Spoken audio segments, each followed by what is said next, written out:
Hey everyone, Ryan here at eTrailer. Today on our 2023 Jeep Wrangler Unlimited, we're going to be showing you how to install the etrailer.com Universal Brake Controller Install Kit.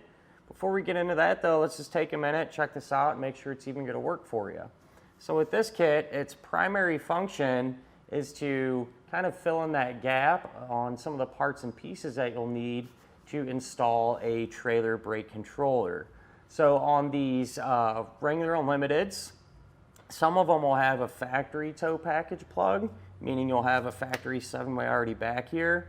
And if you're trying to do a brake controller, that's good news for you because there will be a plug under the dash where you can kind of just plug into. But the majority of them, like ours today, are not going to have that factory tow package plug. And so if you're wanting a brake controller, this is something that you're going to need. It's going to allow you to have a 7-way round style connector. That way you can plug your trailer into it and have the brake controller send power out and apply those brakes. And with this particular setup, I kind of like the connector style too, because not only do you get the 7-way, but you get a 4-way flat style connector too. Kind of all built into one. So if you got a couple different trailers that you pull, you're not going to, have to bother with getting an adapter and keeping track of it and things like that. Having the 7-way connector back here as well, that's going to provide you with all your lighting signals as well as that trailer brake output, and then you're also going to get a 12-volt auxiliary power too. So you have 12-volt power back here, and if your trailer happens to have maybe a battery or something like that on it and you have the trailer side wired up correctly, this could potentially charge that while you're going down the road as well. So pretty cool there. And with this particular kit, it's going to work with pretty much all of the trailer brake controllers out there. And they all kind of function the same way. And this will come with the parts and pieces to get everything hooked up regardless of the brake controller that you might have. So like I said, this is pretty much going to come with everything that you're going to need in terms of, the parts to get everything hooked up. That's not to say it's a complete package. Just like every project, there's always a little something, right, that you need. And in our case, I did use what's called a no-drill long bracket. That way I could clamp it to the bar here behind her bumper and help get the 7-way out a little bit more, because if you were to drill this right into the bottom, it's just so close to the exhaust. Really didn't want to have to deal with any of that. So that's something that you can look into. But other than that, pretty much the full deal. To set this up, it's also going to require an existing 4-way flat trailer connector. If you don't have one already, you can grab one here at eTrailer. On our Jeep today, we had the Takancha Modulite kit that we used, and it worked out perfect. Everything went together smoothly. As far as the installation goes, it's really not that it's complicated or anything. It's time consuming for sure. Having to route wires from the back to the front, and then you're putting wires from the engine bay inside of the Jeep. But thankfully, it's something that you only have to do one time, and you're able to use your brake controller and have a 7-way and a 4-way. It's well worth the effort. And if this is something that you plan on doing yourself, feel free to hang around. We'll go ahead and get started on it now. To begin our installation, the first thing that I like to do is kind of prep our wiring connector here. So really just this end. You're gonna have some wires that come off of it, and you're gonna have another wire. It'll be yellow. We're not gonna use the yellow one because that's for a reverse circuit. It's not necessary for our application. So I just took that and just taped it up out of the way it's there if you ever do need it for whatever reason. But the 4-way flat connector here, I'm gonna cut that cap off. And then these ends, these butt connectors, they're pre-attached. They'll work just fine. If you use these, make sure you just tape them up real good at the end. But what I like to do is upgrade to these heat shrink style, because the ends will seal up and help protect against corrosion a little bit better. So the way you make any electrical connection, whether it be a butt connector or ring terminals like this, you strip the bare end of the wire back, And then you give that wire a good twist. Put the connector over the end of it and crimp it down. So do that same thing for this end here. We'll mount up our 7-way to our bracket, and so you'll have 4 corners of it. Get bolts. Just take a bolt, push it through, and where it comes out there, put on a flat washer, a split lock washer, and a nut. And I like to get all 4 corners started hand tight, and then just come back and snug all of them down. In order to mount everything up here, I use what's called a no drill long bracket, which you will have to get separately. And I just feel better about mounting this to that as opposed to just right on the crossbeam there, because our exhaust is so close. I want to keep this away from heat as best I can. So you can always grab this bracket here at eTrailer, and I'll get our bolts to drop through and tighten it down. What we're able to do now, you can take your existing 4-pole wiring, which is this here. I'm going to get rid of that cap, and I do suggest taking some dielectric grease and just putting it on the terminals. This will help prevent corrosion down the road. So put that on, and then this will just plug right on in. So I made a semi-permanent connection here. Once I plug these in, just wrap some electrical tape around it, and then a zip tie. That way it won't come apart over time. And what we're able to do is focus on our duplex wiring here. So you get a big bundle of this, and I just kind of routed it right from the back over to here.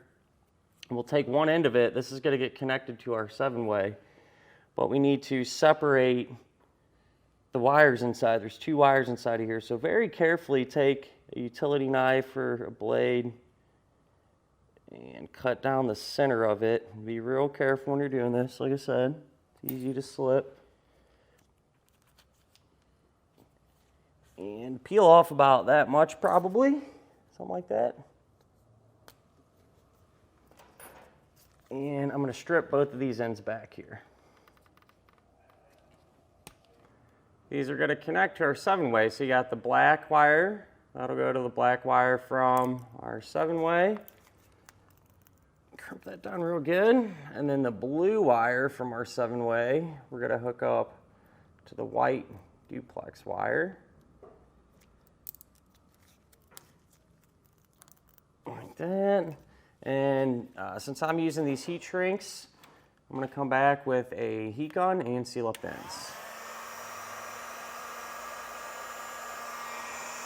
With those connections made, as well as any of the other ones that we do like this, it just might be it, honestly. Either way, I'm coming back with electrical tape, wrapping everything up just to provide us with an extra layer of protection here. For the white wire, that's going to be a ground. It has this pre-attached ring terminal. What you can do, this metal crossbar here, you can take the included self-tapping screw and run it up through there. What I'm going to do though, is there's actually a threaded nut right in there. And I actually had a bolt laying around. It's a M10 by 1.25 thread pitch. And so I'm just going to use that. That way we don't have to drill a hole. Problem is that bolt's too big to fit through our ring terminal. So I have another larger one here that I'll crimp on, and that way we can ground this. Either way, you know, this has to just get mounted to, you know, a clean piece of metal that will provide us with a good ground. Regardless on what way you do it here, I just happen to have the extra bits and pieces laying around, so that's why I'm doing it this way.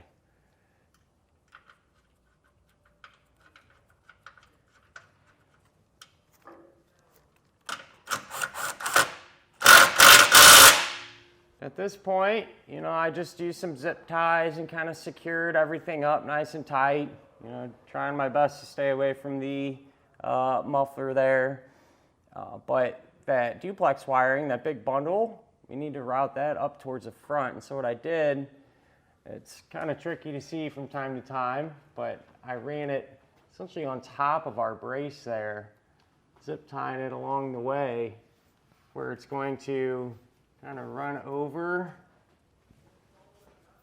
and run on top of our frame. You kind of see a little piece of it there. And, avoid moving parts and everything like that too. So use some of the zip ties every now and again. But it's just going to continue essentially on top of our frame and get routed all the way down through here. So it's kind of tight for sure, but you can slide everything through and get it pulled tight, especially once you come to about this area where it's wide open. So from the back there, I push that wire forward, you're able to grab it, pull it tight, get your hand up there, get a zip tie or two in place. So that's where it goes, and then it runs right up into the engine compartment. It's usually pretty wide open. This wire is pretty stiff. You can usually push it up there. If you can't though, you can always take a fish wire, for example, a piece of tubing or a metal coat hanger if you straighten it out. Drop it from the top down, and then you can tape your wire onto it down here and then pull it right up into position. Now in the engine compartment, here's where our duplex wire came up. Kind of zip tied it up and out of the way. And then if you remember how we removed that sheathing from the back by taking a utility knife and kind of separating it all, I did that for the whole remaining portion of our wiring here. I mounted up our circuit breakers, and you don't have to do it this way. You can just self-tap, using these self-tapping screws and secure them to the side of your vehicle. Just try to get close to the battery, but honestly, there's not a ton of room here. And so I just built a little bracket out of this piece of metal, just flat, and then has a 90-degree bend in it. And this factory bolt, I just pulled that out, ran it through the bracket, tightened it down. This gives us a perfect spot for our breakers. So I secured them down using our self-tappers. That's really all there is to it. Now, as far as what breakers to use, all the applications are going to use the 40 amp breaker, and that'll be for our 12 volt auxiliary power at the back of our 7-way. And then just check your brake controller's instructions.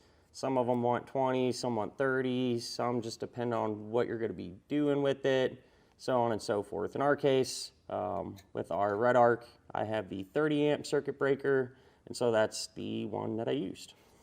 You can grab your black wire that we ran up into the engine compartment and just route this right over to our circuit breakers, and this is going to get connected to the silver post on our 40 amp breaker. So just cut it to length. You want to hold on to that piece of wire that's extra as well that we just cut off. But with these, all of them that are going to go to our breakers, take one of these small ring terminals that come in the kit. Crimp that on real good. And when you go to take these off as well, be careful because they're easy to drop for whatever reason, and then you can't hardly ever find them again. So at least if that happens, you got one that you can borrow from since you have an extra breaker in the kit. But slide that over the silver post. We'll run that nut back down, then use a 3/8 socket to snug it. And you just want to get it snug. You don't have to crank down on these by any means.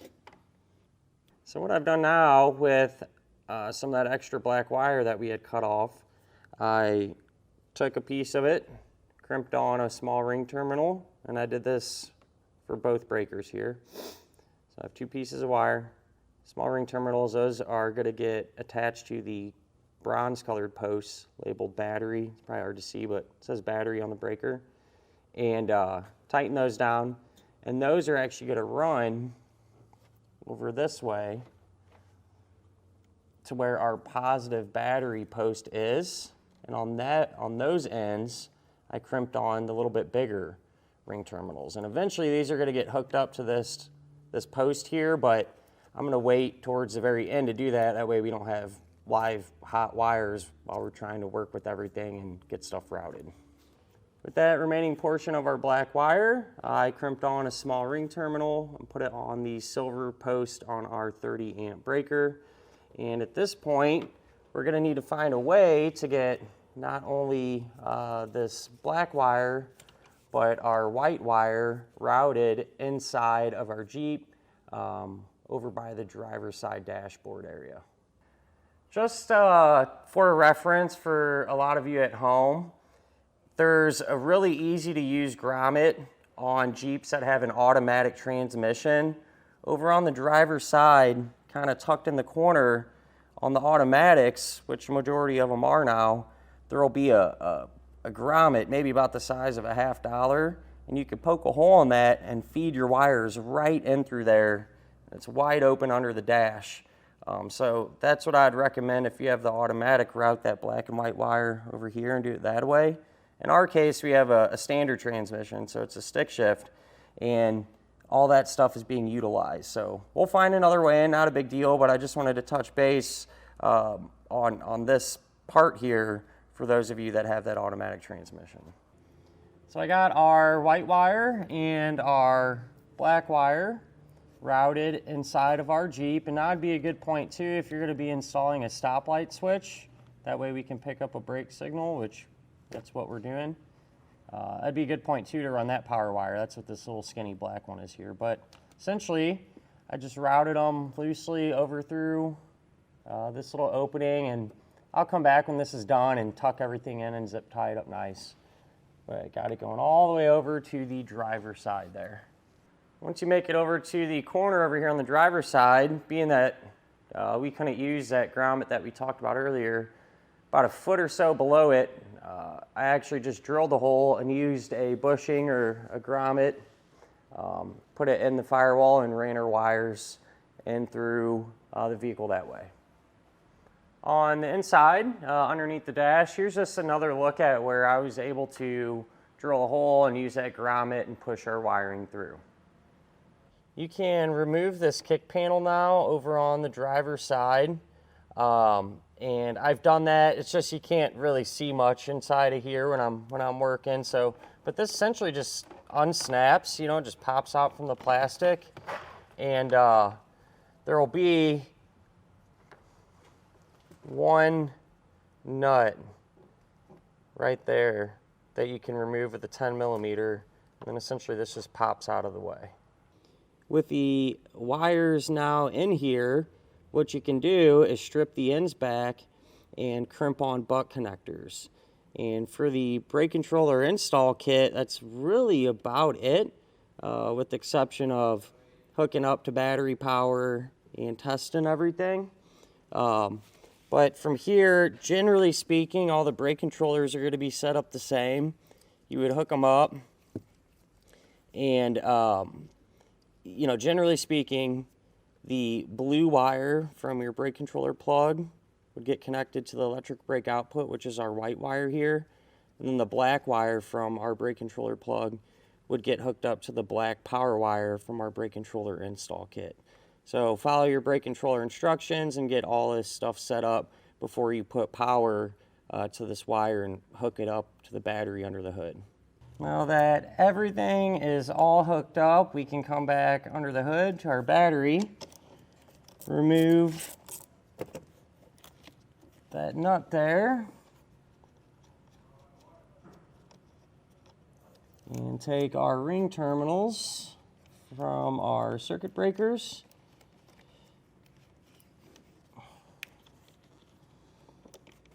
and put them to power.